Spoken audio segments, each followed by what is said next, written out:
My mother has been dead for 3 weeks, but her voice calls me from a number that hasn't existed since 1989.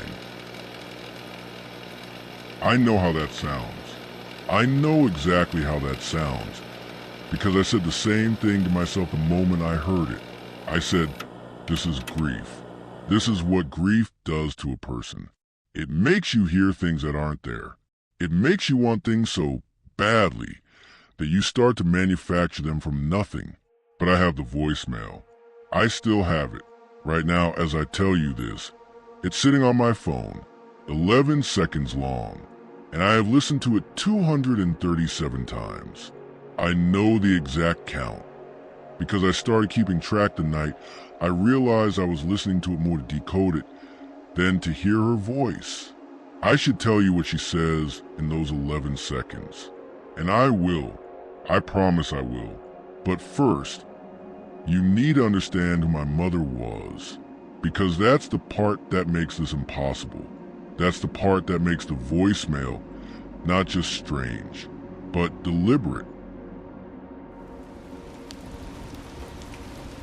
Her name was Irene Margaret Calloway. She was 61 years old, and she had the kind of quiet strength that you only notice is holding you up once it's gone. She died on a Tuesday, which felt wrong. People like my mother should die on Sundays. If they have to die at all, slowly, with light coming through the curtains, with all the time in the world, not on a Tuesday, not from a stroke that took 40 minutes to arrive, and 14 hours to finish the job. I drove 4 hours to her house in Grover Falls, a small town in upstate New York that smells like pine resin and old stone. Her house was a 2-story colonial she'd lived in alone since my father left in 1998. I was 27. My brother Marcus refused to come. He said grief needed distance. I think he just couldn't face her things. I don't blame him. The things of the dead are heavier than anything else in the world. Have you ever walked through a dead person's house alone? Everything they owned is still warm with them. The coffee mug with the lipstick still on the rim. The crossword on the kitchen table half finished. I spent 3 days just sitting in her kitchen, making her tea, drinking it, pretending. On the 4th day, I started going through her belongings. She kept her old phones, not just her current one. I mean all of them. She had a plastic bag in the hallway closet, rubber banded shut, labeled in her handwriting. Electronics, do not throw. Inside were 4 phones. A Nokia from the early 2000s.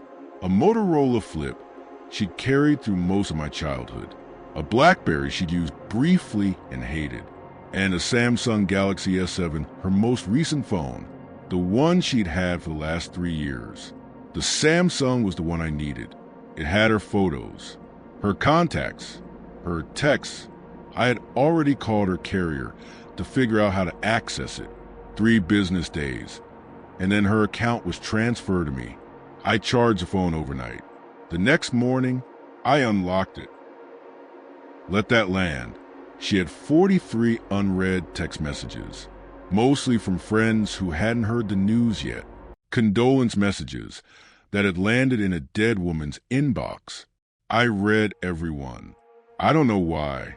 I think I needed to see how many people were still talking to her, like she was alive.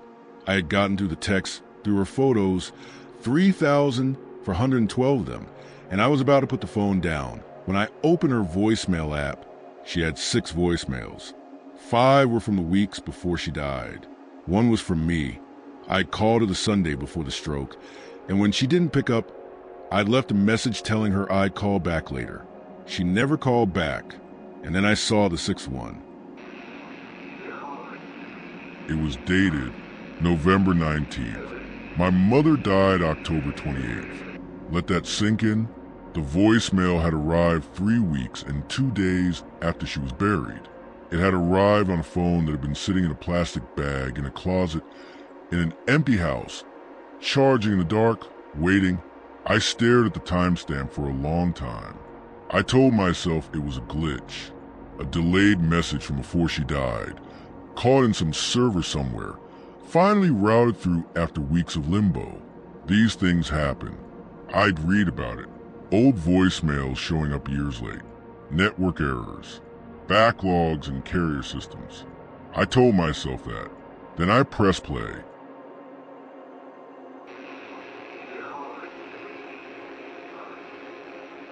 There's a half-second of silence. Then my mother's voice. And I want to be very precise here, because precision matters. What I heard was not a voice like my mother's. It was not a voice that sounded similar to hers, or one that my grief-fogged brain mistook for hers. It was her voice, the exact particular texture of it, the slight hoarseness she always had in the mornings, the way she clipped the end of certain words, the cadence she used when she was telling me something she needed me to hear. She said, "Mara, the number on the wall, don't call it. Please don't call it." 11 seconds. Then silence. Then the automated voice. End of message.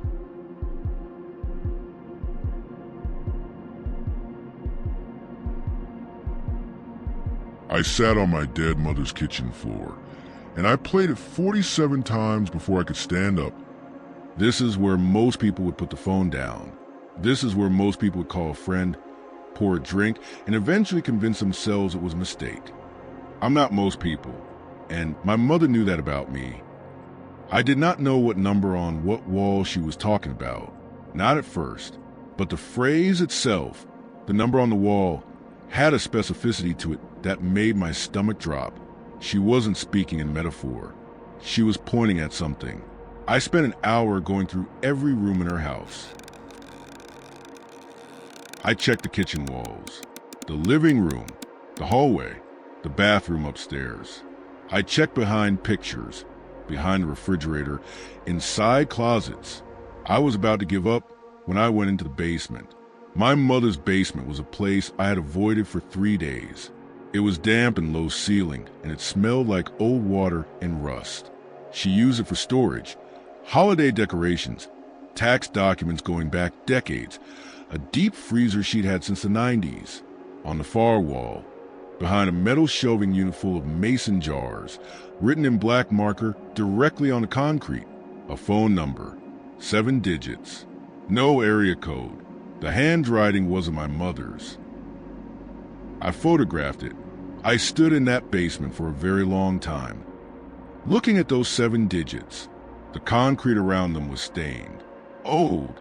The writing itself looked faded, like it had been there for years, maybe longer. I went upstairs, and I tried to find where the number came from. I'm a researcher by profession. I work in legal documentation, finding records, tracing chains of ownership, verifying histories. I'm good at it. It is perhaps the only useful skill I have for what came next.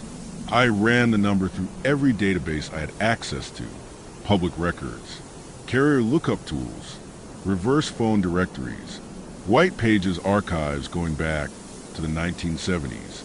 The number came back with a single record. It had been registered in 1974 to a household in Grover Falls, New York. The address was 14 minutes from my mother's house. The account had been disconnected in October of 1989, 36 years ago, and had never been reassigned. The account holder's name was listed as R. Voss. Have you ever pulled a thread and felt the whole fabric shift? I found a property record for the address. A county tax document from 1989, the same year the line was disconnected. The property had been condemned. The reason listed was a single word, hazardous. I found one more record, a newspaper article from the Grover Falls Gazette, October 14th, 1989. 3 paragraphs. Small headline. Local woman found deceased at Carver Road property. Investigation ongoing. The woman's name was Ruth Voss, 63 years old. No surviving family listed. The investigation, as far as I could find, had never concluded.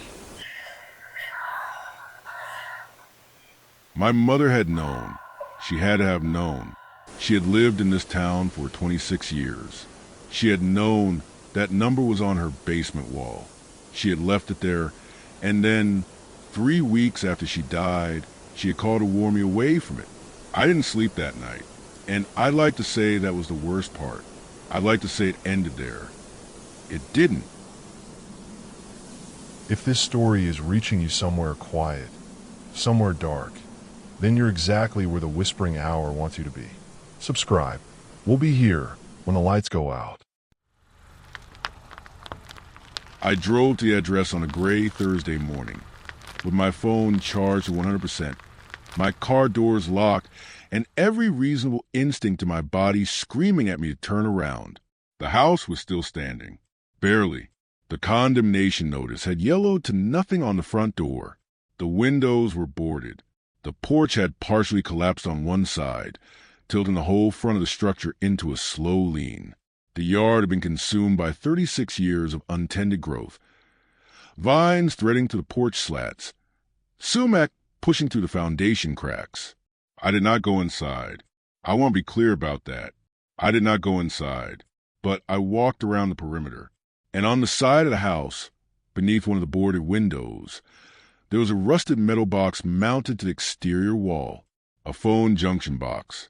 Old line hardware, the kind that connected houses to the telephone network before everything went digital. It was corroded nearly beyond recognition. The cover had partially fallen away. Inside the box, the wiring was completely dead, disconnected, not at the house end, but at the street end. The line had been cut at the pole. Years ago, deliberately. You cannot receive a call from a line that has been physically cut. You cannot make one either. Let that sink in. I was standing there, staring at the severed wire, when my phone rang. Unknown number. I answered it. Nothing. Absolute silence. Then a breath, and then, very softly, in a voice that was not quite my mother's, in a voice that was something where my mother's voice like a coder found, "You came." I ended the call. I walked back to my car.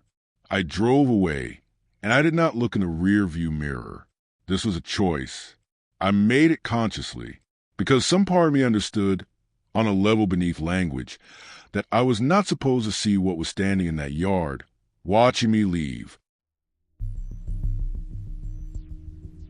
I went home, my real home, 4 hours away. I packed a bag, I got in the car, and I did not go back to my mother's house. I hired a service to handle the rest of the estate clearing, but I could not let go of the voicemail. I had a friend, a sound engineer, listen to the recording without telling him what it was or where it came from. I just sent him a file and asked him what he heard. He called me back in an hour. He said the recording was unusual. He said the audio signature underneath my mother's voice, the room tone, the acoustic environment, didn't match any indoor space he could identify. It didn't sound like a house. It didn't sound like a car. He said it sounded like a very large, very empty space. Outdoors, maybe, or underground. And I sat with that for a long time. I sat with the image of my mother's voice coming from somewhere large and empty and dark. I'm still sitting with it. But here's the thing I keep returning to. The thing that won't let me stop. My mother's message had 11 seconds. Mara, the number on the wall. Don't call it. Please don't call it. I have timed it. I have timed it precisely. That sentence, spoken in my mother's cadence, in my mother's voice, takes 9 seconds. There are 2 seconds of silence before the automated voice ends a message. For a long time, I assumed that silence was simply dead air, a recording artifact. Then my sound engineer friend called me again. 3 days later, unprompted, he said he'd run the audio through a spectral analysis. In those 2 seconds of silence at the end of my mother's voicemail, there is a second voice, subauditory, below the threshold of human hearing, but present, structured, not random noise. He said he wasn't going to send me the process file. He said he didn't think I should hear it. He said, And these are his exact words. A man I've known for 11 years. A man who laughs at ghost stories. Whatever is on that recording, Mara, I don't think your mother left it. I have made peace with the parts one cannot explain. Or I am trying to. This is what I know for certain. My mother knew about the number on the wall. She left it there, covered, hidden behind the shelving unit. For a reason she never explained to me, Ruth Voss died in 1989 in a house with a phone line that was cut at the pole. She had no surviving family. The investigation into her death was never closed. My mother died on October 28th. Ruth Voss's phone was disconnected in October 1989. The newspaper article reporting her death was dated October 14th, 1989, 36 years apart, almost to the week. I do not know what Ruth Voss did in that house. I do not know why my mother knew her number or why she kept it or what she was protecting me from. I do not know what called me from an unknown number on Carver Road and spoke in a voice that was almost my mother's. I know that the carrier confirmed, in writing, that the number the voicemail originated from has been unregistered and inactive since 1989. I know that my sound engineer friend hasn't returned any of my calls since he told me about the subauditory voice. And I know this. Last week, I went to pack up the last of the things I'd had the estate service box and shipped to me. One of the boxes, the one from the basement, the one with the mason jars, had a piece of paper taped to the inside of the lid. The service said they hadn't put it there. It was in my mother's handwriting. It said, "I tried to call you before you went down there. I hope you didn't call the number. I hope you're reading this because you listened." She wrote it before she died. She must have. She knew I would find the number. She knew I would go looking. She left me a note in a box in the basement, the one place she knew I'd eventually open, and she still called to make sure. That's the part one can't resolve. That's the part that sits at the edge of every room I walk into now, that follows me down every dark hallway. My mother knew something was attached to that number, something that waits, something that calls back, and she spent the last years of her life making sure, from whatever place she was calling from, that I didn't answer. I still have the voicemail, and some nights, when the house is quiet and the dark feels thicker than it should, I think about those 2 seconds at the end, the voice my sound engineer couldn't bring himself to send me. I think about what it might have said, and if you're listening to this in a quiet room, if you've made it all the way to the end, I want you to ask yourself something. When was the last time you checked your voicemail? Really checked it? All of it? The old ones, the ones you forgot about, the ones that have been sitting there unplayed? Because here's what I've learned. Some things leave messages, and some messages were never meant to reach the living.